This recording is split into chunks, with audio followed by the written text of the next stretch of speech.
Firefly Aerospace is headed back to the moon. The Cedar Park-based company recently announced another partnership with NASA 5 months after it became the first commercial company to land on the moon.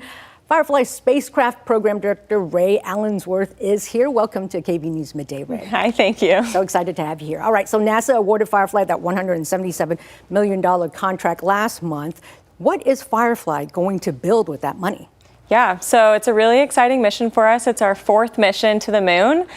With that, we'll be building 2 different spacecraft. So we'll have our lander that'll have our payloads on it, and we'll also build our Electra vehicle, and that's what's actually going to get us to the moon and then orbit the moon and be a comms relay for us. That is so cool. Now, according to NASA, this is the first time it will use several rovers and stationary instruments. What's the goal of this mission, Ray? Yeah, so the rovers are a really exciting addition. We'll have 2 rovers on board, and they're really going to be looking at these permanently shadowed regions of the moon. So the parts of the moon that have never seen sun, and they'll be going to look for things like, methane, water, carbon dioxide, all these different minerals that could help inform future missions to the moon, human missions to the moon, and a sustained presence. All right, and so what are we hoping to learn from the southern part of the moon?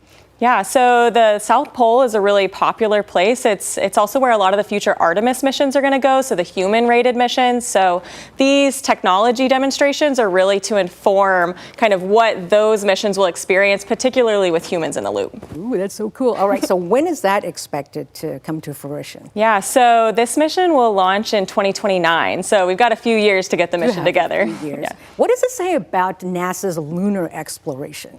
Yeah, so I think it shows a continued interest in also partnering with commercial companies, with NASA and with the commercial payload services out of JSC. And I think it shows their dedication for the kind of the moon to Mars roadmap of going to the moon, learning, getting data, and then ultimately applying it to other things like Mars. No, that is so cool. And recently you guys had some good financial news. You want to share that with us? Yeah, so we did recently IPO, which is really exciting for the company. Congratulations. Yeah, thank you. But we're really just excited. We have a lot of exciting missions. Obviously we had mission 1 earlier this year. We've got 2 and 3 ahead of mission 4. So, really our goal is just focus on those missions and really do like annual missions to the moon in support of all of our customers. And Ray, you were telling me that Firefly has expanded since it first started in Cedar Park in 2017. How many people does it employ right now? Yeah, I need an updated number. I think it's close to 800 now. Oh, wow. So okay. it's a lot of people. We've got folks in Cedar Park, got folks in Briggs. Yes. Yeah, that's our big test and integration area for both spacecraft and the launch vehicle. Rockets, right? Yeah, you drive by, you can see the rockets off to the side. There you go. Ray Allensworth, thank you so much for joining us here.